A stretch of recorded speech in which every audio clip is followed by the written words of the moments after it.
తిరుమల శ్రీవారి ఆలయం మహాద్వారం వద్ద ఉద్యోగి దాడి ఘటనపై 3 ఉద్యోగ సంఘాల నాయకులు సమావేశమయ్యారు. బాలాజీపై దురుసుగా ప్రవర్తించిన పాలక మండలి సభ్యుడు నరేష్పై చర్యలు తీసుకోవాలని టీటీడీ ఉద్యోగుల సంఘ నేత వెంకటేష్ డిమాండ్ చేశారు.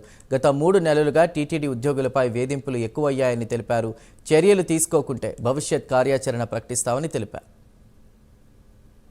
టీటీడీ ఉన్నతాధికారుల ఆదేశాల ప్రకారం అక్కడ ఉన్నటువంటి బాలాజీ అనే మా ఉద్యోగి ఎవరిని కూడా అనుమతించకుండా అధికారులు ఇచ్చినటువంటి సూచనల్ని పాటిస్తూ ఉండడంతో అప్పుడే దర్శనం చేసుకున్నటువంటి బోర్డు మెంబరు నరేష్ గారు వారి అటెండర్ ముందు రావడం, ముందు వచ్చిన అటెండరు ఈ విధంగా బోర్డు మెంబర్ వచ్చారు గేట్ తీయండి అని చెప్పడం, ఈ బాలాజీ అనే మా ఉద్యోగి సాటి ఎంప్లాయీతో ఇటు సైడు పంపించకూడదని అధికారులు చెప్పారు కదా అన్న, మీకు తెలుసు కదా అని చెబుతూ బోర్డు మెంబర్ పైన ఉన్నటువంటి మర్యాదతో ఆ బీగాలను కూడా ఓపెన్ చేసి గేట్ని ఓపెన్ చేయడం జరిగింది.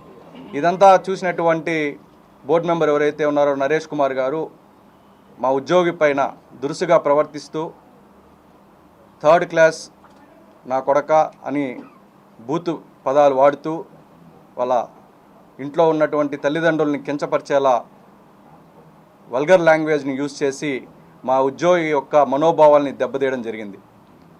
అదంతా